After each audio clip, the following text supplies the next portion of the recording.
السلام عليكم. بقلب في تويتر، قاعد على تويتر كده بالغلط، والله بالغلط قريت تغريدة من مشجع اهلاوي بيقول فيها اقالة موسيماني مطلب. ايش؟ ايوه يلا قيلوا بطل افريقيا مرتين على التوالي وثالث العالم برضو، وجيبوا مين، جوارديولا ولا كلوب؟ لا توخل قاعد في البيت. انتوا ايش بتقولوا؟ في نوعية جماهير ما تعرف الصراحة ايش ترد عليهم. تعالوا كده نتكلم شوية عن الموضوع. يلا بينا. في البداية خلونا نكون متفقين على حاجة، موسيماني مدرب محترم جدا، يعرف يخرج أفضل ما في الفريق، وانضباطي كمان، شخص انضباطي، شخص ما عنده مزح. تمرين الساعة 6 تيجي الساعة 6 و1 6 ودقيقة أنت ما في المباراة اللي بعدها. شخص انضباطي. يا أخي ما راح أقول لك إنجازاته السابق عشان تقول لي، ولا أقول لك؟ لا راح أقول لك هي يا حبيبي، حقول لك هي. موسيماني عنده 3 أبطال أفريقيا، عنده برونزيتين عالم، غير الدواري اللي حققها في كل مكان لعب فيه، بس هو مدرب فاشل. تمام. تعال أنت يا أهلاوي، تعال خلينا نتناقش كده. طبعا الأهلاوي اللي بيطالب بإقالة موسيماني، عشان مو كل الأهلاوية كده يعني عندهم آراء، وفي كده في جمهور عنده آراء مختلفة الصراحة غريبة، والله ماني عارف يعني ايش الموضوع ده. انت يا اهلاوي اللي بتطالب بإقالة موسيماني، قبل ما يجيك موسيماني ايش كان وضعك يا سيد الناس؟ كنت 7 دوري، تعادلاتك اكثر من فوزك يا سيدي، فريقك كان في الحضيض مع الإدارة اللي جددت الثقة في المدرب اللي هبط بالفريق، فاهم؟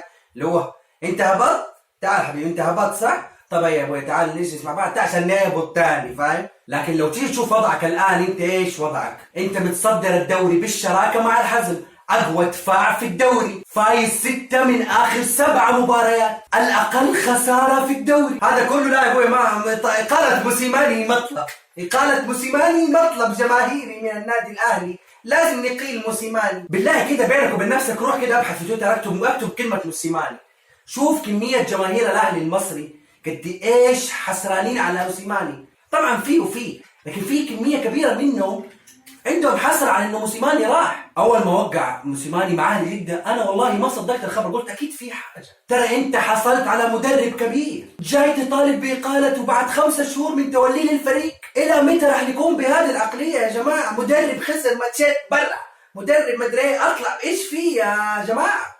يا جماعة اصبروا على مدرب. انت ما انت جايب واحد هاوي ولا اول مرة يمسك فريق، ما انت قاعد تصبر على افضل مدرب. اديه موسم واحد بس وشوف ايش يصير.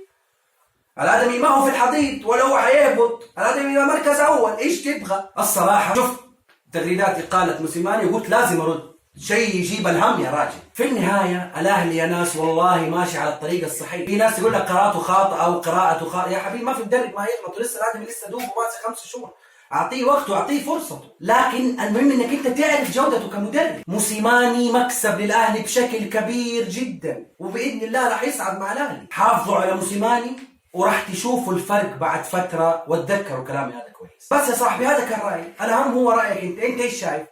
انت شايف انك انت مع بقاء موسيماني او بقاء موسيماني؟ لان انا ما شايف غيرها الصراحه، انا اسف، فاهم؟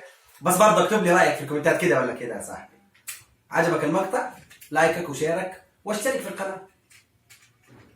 دمتم سالمين.